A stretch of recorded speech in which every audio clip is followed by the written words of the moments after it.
নমস্কার বন্ধুরা, গল্প সংকলনে তোমাদের সকলকে স্বাগত। আশা করি সকলেই খুব ভালো আছো। আমার আজকের গল্প সহচর, লিখেছেন নারায়ণ গঙ্গোপাধ্যায়। গল্পটি শীর্ষেন্দু মুখোপাধ্যায় সম্পাদিত সেকালের ভূত একালের ভূত নামক বইটি থেকে নেওয়া হয়েছে। শুরু করছি গল্প সহচর। সঙ্গী ভদ্রলোক হঠাৎ আবিষ্কার করলেন সামনের একখানা 6 বার্থের সেকেন্ড ক্লাস রিজার্ভ করেছেন তারই পরিচিত একদল, এবং তাদের বার্থ খালি যাচ্ছে একখানা। খবরটা সংগ্রহ হতে না হতেই হই হই করে তিনি মালপত্র টেনে নামালেন।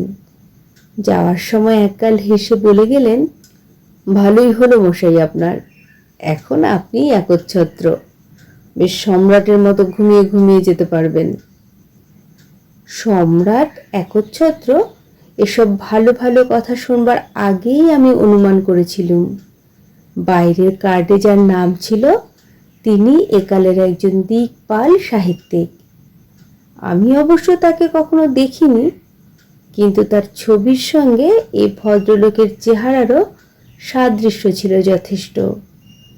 তাই একখানা কুপেতে ওপরের বার্থে এমন একজন ভয়ঙ্কর বিখ্যাত সঙ্গীকে নিয়ে ট্রেন যাত্রার কল্পনায় রীতিমতো শঙ্কিত ছিলুম আমি। সাহিত্য এবং সাহিত্যিক দুটোকেই আমি নিদারুণ ভয় করি।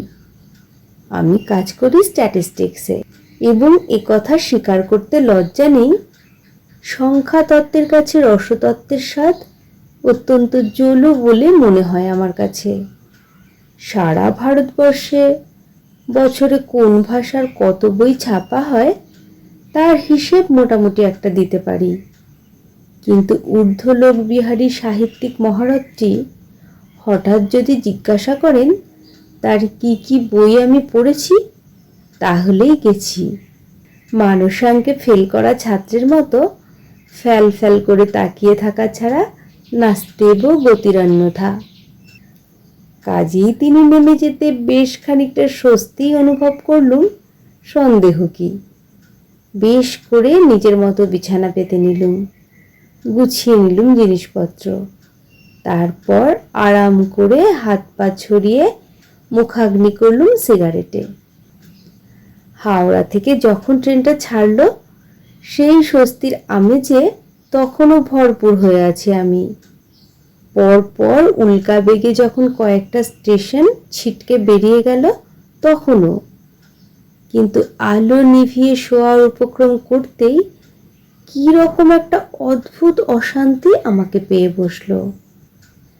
হঠাৎ মনে হতে লাগলো আমি একা, এই শুধু ছোট কামরাটুকুর ভেতরেই নয়, এই বিশাল ট্রেনটাতে আমি একা ছাড়া আর কোথাও কোনো যাত্রী নেই। একটা অতিকায় ভুতুড়ে গাড়ি আমাকে নিয়ে এক রাশ অজানা অন্ধকারের মধ্যে ঝাঁপিয়ে পড়েছে। কোথায় যাচ্ছে আমি জানি না, হয়তো গাড়িটারও সে কথা জানা নেই। কয়েক মিনিটের মধ্যেই আমি উঠে বসলুম, আলো জ্বেলে দিলুম, আর তীক্ষ্ণ তীব্র আলোর একটা ঝাপটা চোখে এসে লাগবার সঙ্গে সঙ্গেই অস্বস্তির ঘোরটা কেটে গেল। সত্যি কথা বলতে গেলে হাসিই পেল আমার। সাহিত্যিকের সঙ্গগুণ আছে বটে, ভদ্রলোক আমার সহযাত্রী না হতেই তার ব্যাধি এসে আমাকে ছুঁয়েছে। সঙ্গে থাকলে আর রক্ষা ছিল না দেখা যাচ্ছে। কি করে যে এসব উদ্ভট কল্পনা মাথায় এলো, আশ্চর্য। এক গ্লাস জল খেয়ে একটা আলো জেলে রেখে শুয়ে পড়লুম আবার। কিন্তু চোখের কাছে আলো জ্বললে আমার কিছুতেই ঘুম আসে না। বিরক্ত হয়ে আমি এপাশ ওপাশ করতে লাগলুম, অথচ আলো নিভিয়ে দিতেও সাহস হচ্ছে না, পাছে আবার ওই সমস্ত এলোমেলো ভুতুড়ে ভাবনা আমাকে পেয়ে বসে। চোখের পাতা দুটোকে যথাসাধ্য চেপে ধরে প্রাণপণ ঘুমের সাধনা শুরু করলুম। সেও মাত্র কিছুক্ষণের জন্য, তারপরেই একটা নতুন ভাবনা আমাকে পেয়ে বসলো। বড় বেশি জোরে যাচ্ছে নাকি গাড়িটা? বড় বেশি অস্বাভাবিক স্পিডে। যতগুলো রেলওয়ে অ্যাক্সিডেন্টের খবর জানি, একটার পর একটা মনে পড়ে যেতে লাগলো সেসব। অন্ধকারের ভেতর দিয়ে অন্ধের মতো ট্রেনটা পার হয়ে যাচ্ছে ঘুমন্ত গ্রাম, শূন্য প্রান্তর, কালো জঙ্গল, নদীর কূল। এই নির্জন নিষিদ্ধ যাত্রা যেন ভাগ্যের হাতে নিজেকে ছেড়ে দেওয়া ছাড়া আর কিছুই নয়। কে বলতে পারে কোথায় আলগা হয়ে আছে একটা ফিশ প্লেট, কোথায় ব্রিজের পিলারে ধরেছে ফাটল। মুহূর্তের ভেতরে লাইন থেকে ছিটকে পড়ে যেতে পারে ট্রেনটা। তারপর আবার আমি নিজের ওপর বিরক্ত হয়ে উঠলুম। কি আশ্চর্য, কেন এ সমস্ত অবান্তর অর্থহীন ভাবনা আমার? প্রতিদিন প্রতি রাত এমনি অসংখ্য ট্রেন সারা ভারতবর্ষময় ছুটে বেড়াচ্ছে। তাদের কখানাতে অ্যাক্সিডেন্ট হয়? দুর্ঘটনা ঘটবার ভয় আমার যত বেশি, তার চাইতেও অনেক বেশি রেল কোম্পানির। এই গাড়ি যারা চালিয়ে নিয়ে যাচ্ছে তাদের। কম করেও 300-400 মানুষের প্রাণের দায়িত্ব যাদের হাতে, এসব ভাবনা আমার চাইতে ঢের বেশি ভাবছে তারা। আমি আবার উঠে পড়লুম। টয়লেটে ঢুকে মাথায় চোখে ঠান্ডা জল দিলুম খানিকটা। একা গাড়িতে এভাবে চলবার অভিজ্ঞতা জীবনে আমার প্রথম নয়, যার জন্য এই সমস্ত ছেলে মানুষই দুশ্চিন্তা আমাকে পেয়ে বসবে। কোনো কারণে মাথা গরম হয়ে গেছে, তাই এই কাণ্ড। দুটো পাখারই রেগুলেটর পুরো ঠেলে দিয়ে গাড়ি অন্ধকার করে আবার শুয়ে পড়লুম। কিন্তু সঙ্গে সঙ্গেই সেই অদ্ভুত ভয়টা যেন বুকের ওপরে এসে চেপে বসতে লাগলো। মনে হতে লাগলো কোথায় কি যেন ঘটতে চলেছে, কি একটা নিশ্চয় ঘটবে। আজ হোক, কাল হোক, এই গাড়িতে হোক আর পরে হোক। আরও মনে হতে লাগলো এই গাড়িতে এখন আর আমি একা নেই, আমার সঙ্গে আর কেউ, অথবা আর কিছু একটা চলেছে। আমার এই বারটার নিচেই সে গুঁড়ি মেরে বসে আছে। একবার মাথা নামিয়ে নিচের দিকে তাকালেই তার দুটো জলজলে চোখ আমি দেখতে পাবো। কিন্তু এইবারে আমি নিজের ওপর চটে উঠলুম। পাগল হয়ে যাচ্ছি নাকি আমি? কোনো কারণ নেই, কোনো অর্থ নেই, তবু পৃথিবীর যত অবান্তর উদ্ভট কল্পনা আমাকে পেয়ে বসেছে। হালে কতকগুলি বিলিতি ভূতের গল্প পড়েছিলুম, হয়তো তারই প্রতিক্রিয়া এসব। এই অদ্ভুত অস্বস্তি থেকে নিজেকে মুক্ত করার জন্যে এবার আমি মনের সঙ্গে যুদ্ধ শুরু করলুম দস্তুর মতো। প্রাণপণে ভাবতে চেষ্টা করলুম সংখ্যাতত্ত্বের কতকগুলি জটিল সমস্যা, যা ভেড়া গুনবার চাইতেও কার্যকরী। তারপর প্রায় আরও 1 ঘন্টা পরে গাড়ি খড়গপুর ছাড়িয়ে গেলে আমার চোখে ঘুম নেমে এলো। কিন্তু কে জানতো জেগে থাকার চাইতেও আরও বিভৎস হয়ে উঠবে ঘুমটা। মনের সমস্ত সরীসৃপ ভাবনা আরও ভয়ঙ্কর হয়ে উঠবে ঘুমের ভেতরে। আমি সব দেখতে লাগলুম। অদ্ভুত কুৎসিত সে স্বপ্ন।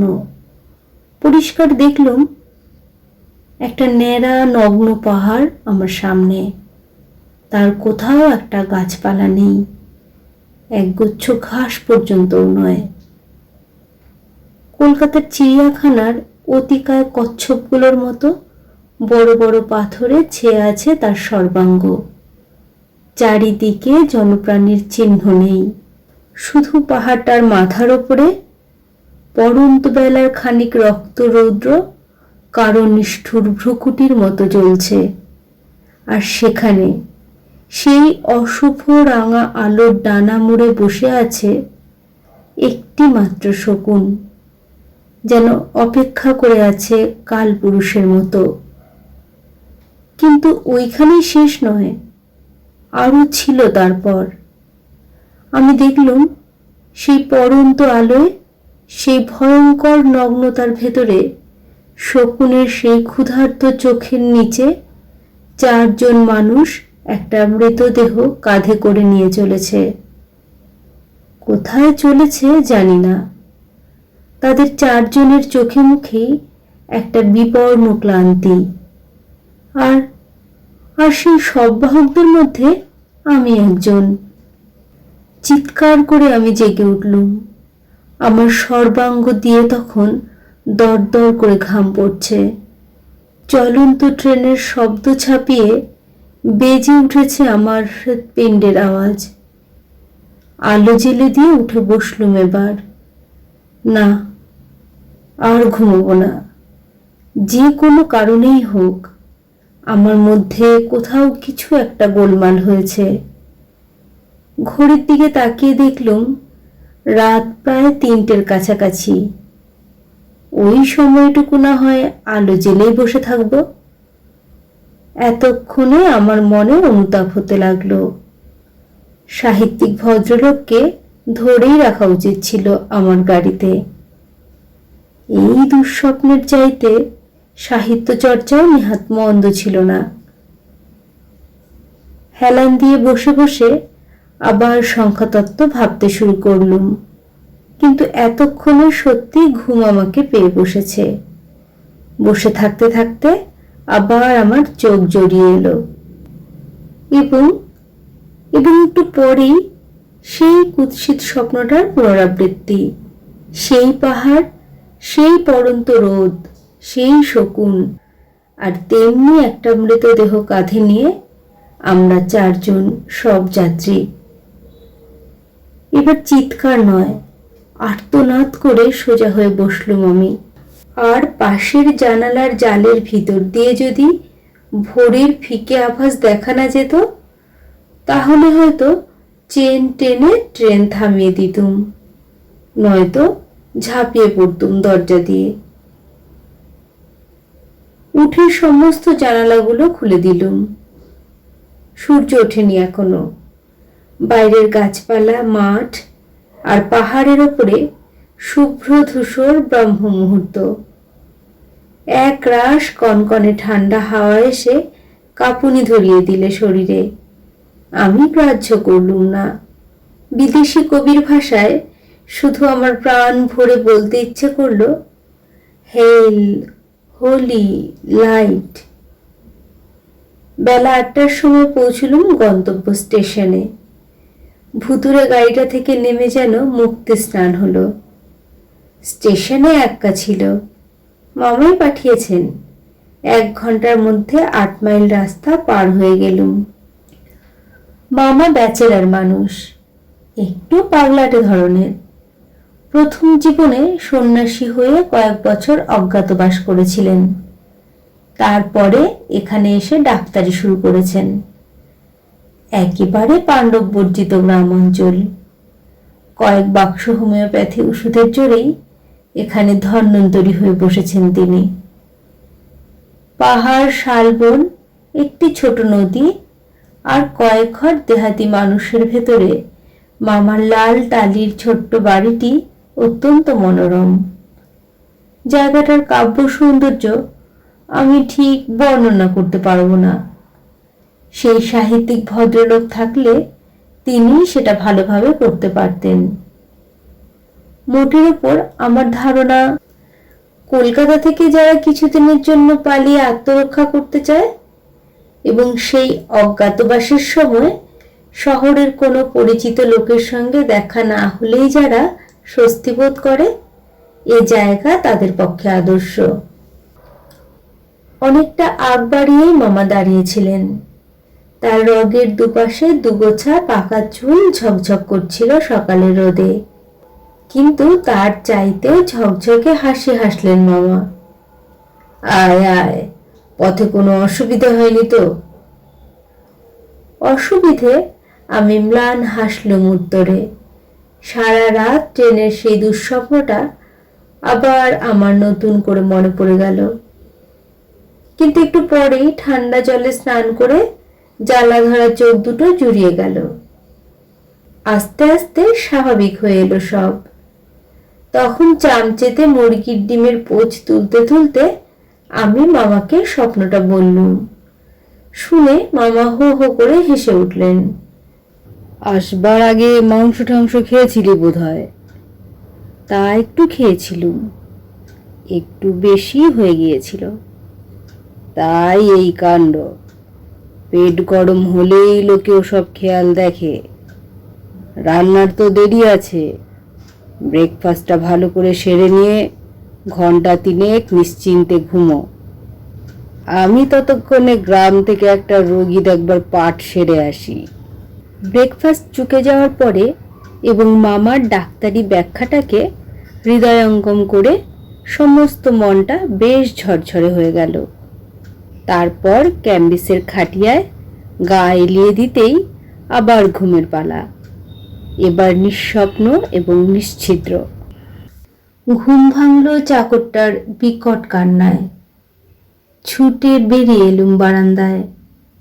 মামাকে একদল মানুষ বয়ে আনছে কম্পাউন্ডের মধ্যে।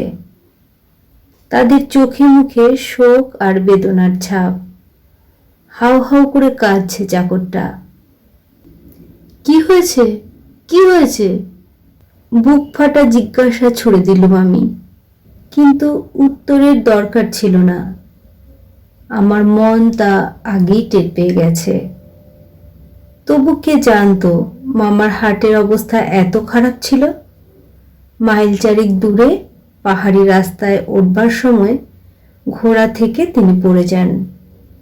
যারা কাছে ছিল তারা বললে ঘোড়া থেকে পড়ে তিনি মারা যাননি, পড়বার আগেই তার মৃত্যু হয়েছিল। পাথর হয়ে দাঁড়িয়ে রইলুম। কাঁদবার মতো শক্তি আমার ছিল না। এসে যখন পড়েছি তখন শোকে আড়ষ্ট হয়ে বসে থাকা আমার চলে না। 8 মাইল দূরের পোস্ট অফিসে দরকারি টেলিগ্রাফ পাঠিয়ে সব ঠিক করে যখন মরা নিয়ে বেরুলাম তখন বেলা নেমে এসেছে। আড়ষ্ট ক্লান্ত পায়ে চলেছি। প্রায় মাইল দেড়েক দূরে শ্মশান।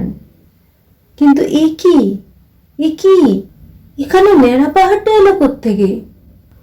কোথা থেকে তার ধারালো চূড়োটার উপরে অমন করে পড়েছে শেষ বেলার হিংস্র আরক্তিম আলো? কোথা থেকে একটা শকুন এসে সেখানে ডানা মেলে বসেছে কালপুরুষের মতো? সব এক, সেই স্বপ্নের সঙ্গে সব এক। আমার চারিদিকে সেই অবিশ্বাস্য শূন্যতার, সেই প্রেত পাণ্ডুর বিস্তৃতি। অমানসিক ভয়ে আমি দাঁড়িয়ে পড়লুম। কে যেন আমার পা দুটোকে টানতে লাগলো পাথুরে মাটির তলায়। সারা রাত ট্রেনে আমাকে অমন করে ভয় দেখালে কে? আমার বার্থের তলায় গুড়ি মেরে যে বসেছিল, কে সে? সে কি মৃত্যু? আমার সঙ্গে আমারই সহচর হয়ে এসেছে সে। শেষ হলো গল্প সহচর। গল্প পাঠ ভালো লেগে থাকলে চ্যানেলটিকে একটি লাইক করো, সাবস্ক্রাইব করে পাশে থেকো। সকলেই সুস্থ থেকো, ভালো থেকো। অনেক ধন্যবাদ।